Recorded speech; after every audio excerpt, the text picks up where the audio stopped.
Satu. Baik, Assalamualaikum warahmatullahi wabarakatuh. Sampai berjumpa kembali dengan kami dari kelompok DOSP AFDA, kelompok satu, terkait dengan praktikum final project di mata kuliah Deterministic Optimization and Stochastic Processes. Next, anggota kami terdiri dari Mas Alvan, Mbak Lisna, saya sendiri Filmi, Mas Abdillah, dan Mas Aksal. Oke, next. Jadi, yang akan kita bahas pada kesempatan kali ini adalah pertama pendahuluan, terus ada modeling dan formulasi data, proses data, kemudian analisis, dan terakhir kita akan menyampaikan kesimpulan dan saran. Oke, next. Baik, jadi kasus yang akan kami angkat adalah perusahaan fiktif yang bernama Crisp Delight Incorporated yang bergerak di industri makanan ringan yang berbasis di Amerika Serikat. Saat ini tengah merencanakan strategi ekspansi dan memperluas pasar serta meningkatkan efisiensi dalam distribusi produk-produknya. 4 lokasi potensial yang sedang dipertimbangkan adalah Yuma, Fresno, Tucson, dan Pomona.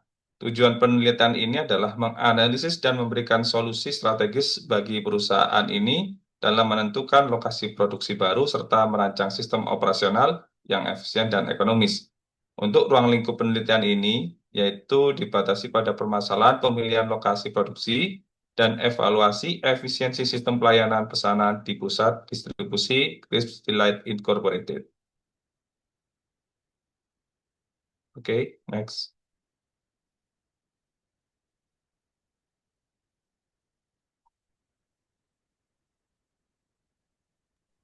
Oke, selanjutnya terkait modeling dan formulasi data.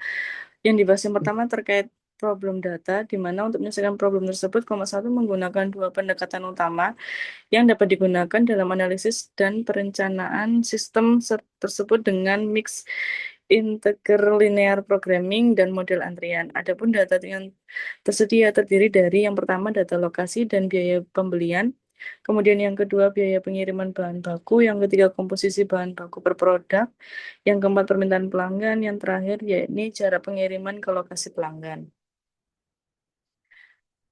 Selanjutnya terkait decision variable, di mana decision variable ini akan digunakan dalam penyusunan objective function serta berbagai constraint dalam model. Adapun tahapan yang dilakukan yang pertama yakni menentukan lokasi dipilih dengan menggunakan binary variable, kemudian selanjutnya menghitung continuous variable, serta menghitung shipping cost, serta memastikan jenis produk yang dibutuhkan. Terkait objective function, tujuan dari objective function tersendiri itu yakni untuk meminimalkan total biaya operasional yang terdiri dari yang pertama biaya tetap tahunan pemilihan lokasi varietas produksi, kemudian biaya pengiriman bahan baku ke lokasi pabrik, dan biaya pengiriman produk dari pabrik ke pelanggan berdasarkan jarak. Selanjutnya terkait constraint atau ada pun beberapa kendala yang dihadapi dalam studi kasus kali ini antara lain yang pertama yakni memenuhi permintaan pelanggan, kemudian kendala dalam kapasitas produksi yang maksimum, serta kendala terkait kebutuhan bahan baku di setiap lokasi, dan kendala biner untuk lokasi produksi, dan yang terakhir adalah kendala non-negativitas jumlah produk yang dikirim. Yang terakhir terkait World Objective Model, adapun tujuan dari model ini yakni dirancang karena untuk membantu perusahaan dalam mengambil putusan strategis terkait pemilihan lokasi batas produksi serta alokasi distribusi produk secara optimal. Dengan mempertimbangkan efisiensi biaya total yang mencakup biaya tetap fasilitas, biaya pengadaan baku, dan biaya pengiriman produk jadi.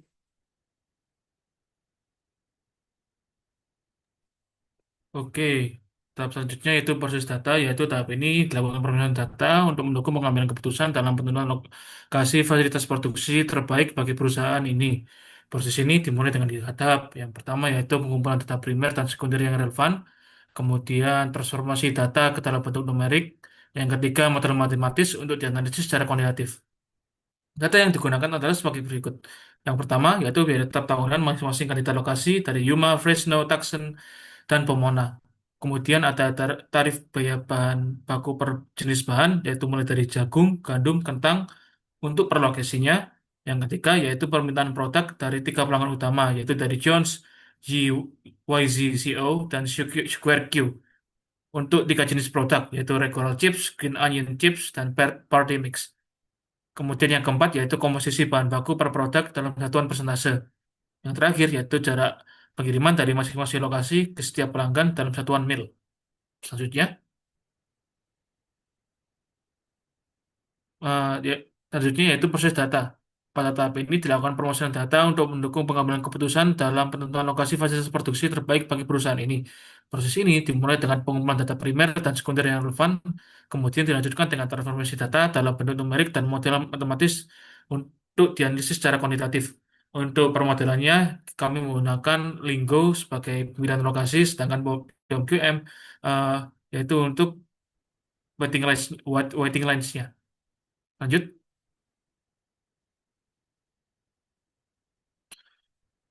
Tahap selanjutnya yaitu optimization process, yaitu tahapan optimasi dilakukan untuk memperoleh keputusan strategis yang paling efisien dari segi biaya dengan mempertimbangkan beberapa parameter operasional seperti biaya tetap lokasi dan biaya pengaduan bahan baku dan biaya distribusi produk.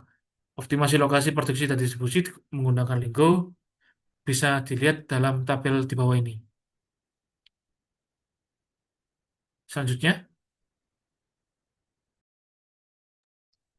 Selanjutnya adalah sensitivity testing, di mana solution report didapatkan dari aplikasi Lingo. Yang pertama, model optimasi menunjukkan bahwa tempat atau tempat pabrik produksi yang terpilih yaitu Taksam tetap menjadi lokasi produksi paling efisien, bahkan saat diuji dalam berbagai skenario sensitivitas. Kenaikan biaya tetap sebesar 10%, hanya sedikit mempengaruhi total biaya tanpa mengubah lokasi optimal. Kenaikan harga bahan baku, khususnya kentang, meningkatkan total biaya sekitar 6.980 US dollar. Namun, Taksam tetap unggul. Nilai jual plus yang tinggi pada bahan baku menunjukkan bahwa pasokan bahan merupakan faktor sensitif, sehingga pengelolaan rantai pasok perlu diperkuat. Saat permintaan party mix dinaikkan 20%, Taksel masih mampu menampung tanpa melampaui kapasitas, menandakan bahwa solusi optimal cukup stabil terhadap perubahan parameter utama. Yang kedua, kita mendapatkan analisis sensitivitas terhadap jumlah staf menunjukkan bahwa 4 staf memberikan keseimbangan terbaik antara efisiensi biaya dan performa pelayanan. Penambahan staf menjadi 5 hanya sedikit mengurangi waktu tunggu atau selisih 0,6 menit, namun meningkatkan biaya gaji. Sebaliknya, pengurangan staf menjadi 3 atau kurang menyebabkan antrian dan waktu tunggu meningkat tajam dengan utilisasi server mendekati batas kritis. Oleh karena itu, 4 staf dipandang sebagai titik optimal, cukup efisien secara biaya, namun tetap menjaga kualitas pelayanan pelanggan dalam batas aman.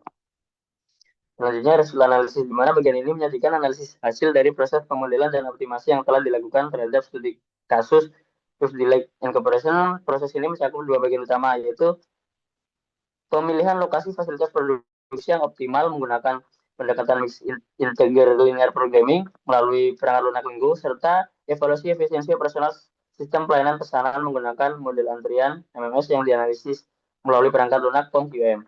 Analisis hasil difokuskan pada biaya total operasional, efisiensi distribusi, dan performa pelayanan dalam kondisi normal dan skenario sensitif. Hasil optimasi lokasi produksi dan distribusi dengan Lingo bisa dilihat. Total biaya yang didapatkan adalah 1.030.750 dengan komponen biaya seperti biaya tetap, biaya bahan baku, dan biaya distribusi. Next adalah hasil optimasi model antrian MMS dengan POM-QM. Kita compare dengan jumlah 5 atau 4 pada stafnya.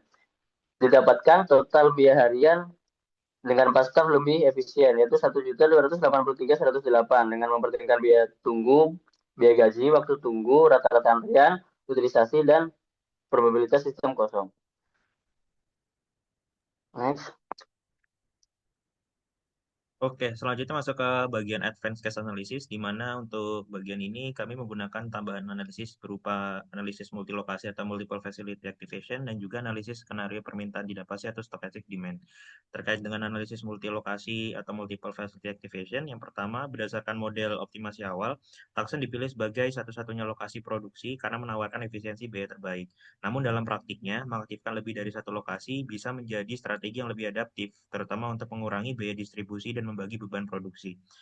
Ketika permintaan dinaikkan menjadi 30%, hasil simulasi menunjukkan bahwa Tucson tetap digunakan, namun lokasi Fresno ikut diaktifkan sebagai lokasi pendukung.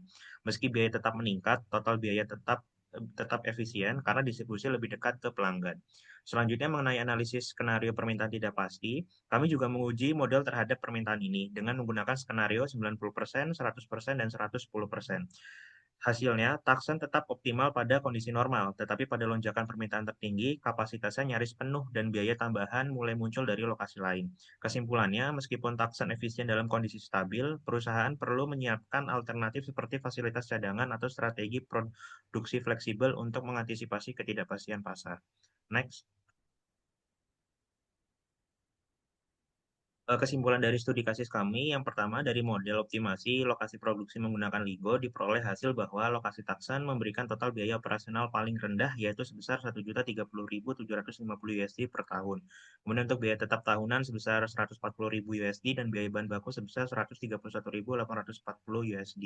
Kemudian untuk biaya distribusi sebesar 758.910 US dollar. Kemudian untuk sisi pelayanannya menggunakan sistem analisis MMS melalui POM-QM menunjukkan bahwa konfigurasi menggunakan 4 staff lebih menghasilkan total biaya harian terendah yaitu Rp1.283.108 dibandingkan dengan 5 staff yaitu Rp1.600.000 sekian. Meskipun waktu tunggu pelanggan meningkat dari 0,014 menjadi 0,078 menit, nilai ini masih menjadi nilai yang sangat rendah yaitu di bawah 5 detik dan penghematan biaya sebesar lebih dari Rp317.000 per hari menjadikan konfigurasi 4 staf sebagai pilihan efisien dalam kondisi normal. Next. Saran dari kelompok kami terkait studi kasus ini yaitu kita tetap memprioritaskan pembangunan fasilitas produksi di Tucson karena paling efisien dari segi biaya dan distribusi. Kemudian gunakan staf layanan sebagai konfigurasi dasar untuk efisiensi operasional. Yang ketiga yaitu menyiapkan skema kerja fleksibel atau staf paruh waktu untuk mengantisipasi lonjakan pesanan. Yang keempat mempertimbangkan aktivasi lokasi kedua yaitu Fresno apabila terjadi permintaan pasar yang signifikan, yang kemudian membangun kemitraan jangka panjang dengan pemasok bahan baku untuk menjaga stabilitas harga, yang berikutnya itu mengimplementasikan sistem pemantauan dan permintaan dan beban kerja secara real time, yang terakhir adalah melakukan evaluasi rutin terhadap parameter operasional guna memastikan strategi tetap adaptif dan relevan terhadap dinamika bisnis. Next. Baik, sekian yang dapat kami sampaikan. Mohon maaf apabila ada kesalahan baik penulisan, penyampaian, dan penggunaan konsep dalam penyelesaian studi kasus hari ini. Terima kasih. Billahi taufiq wal hidayah. Wassalamualaikum warahmatullahi wabarakatuh.